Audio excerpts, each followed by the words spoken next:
La circulation, et notamment celle des poids lourds, détériore singulièrement les routes. Elle y creuse ce que vous trouvez quand vous êtes au volant, les fameux nids de poules.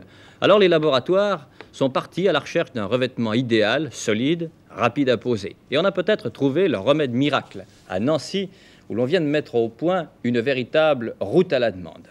Voici une des routes les plus fréquentées de Lorraine, à la sortie de Nancy. Trafic, plus de 21 000 véhicules par jour, une chaussée classique, et à cet endroit un ruban d'une dizaine de mètres. C'est un revêtement expérimental que sont en train de tester les ingénieurs du laboratoire régional de Nancy.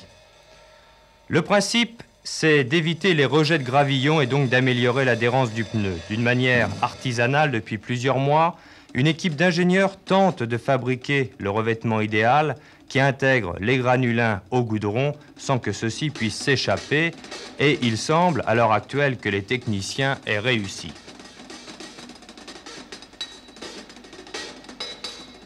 Nous envisageons dans une deuxième phase de passer au stade semi-industriel, c'est-à-dire de fabriquer des planches d'une importance supérieure et de les soumettre à des tests en vraie grandeur sur des chaussées circulées.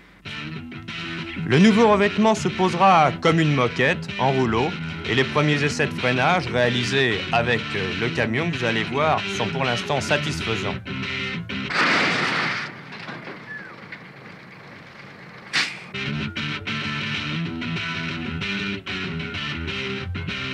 Bon, ça a été là? Bien, ça a l'air, comme on peut le constater, disons, il n'y a pas l'air d'y avoir de granulats d'arraché. Par contre, il reste pas mal de morceaux de pneumatiques. Quels sont les avantages en général de ce type de revêtement? Les avantages d'abord, surtout le bris de pare-brise, éviter Ça surtout évite le dérapage, donc, et la projection de gravillon. en premier lieu. En premier lieu, le deuxième, c'est d'avoir un revêtement qui soit imperméable. Et la troisième, je crois que c'est surtout un revêtement facile à poser. C'est très important pour nous d'avoir des travaux rapides. Et du point de vue confort pour l'utilisateur, pour la personne qui roule la voiture? Et on pense, pouvoir ajouter à la fois de très bonnes qualités antidérapantes et un confort de l'usager, justement par le sertissage du liant, qui est, disons, un petit peu spécial.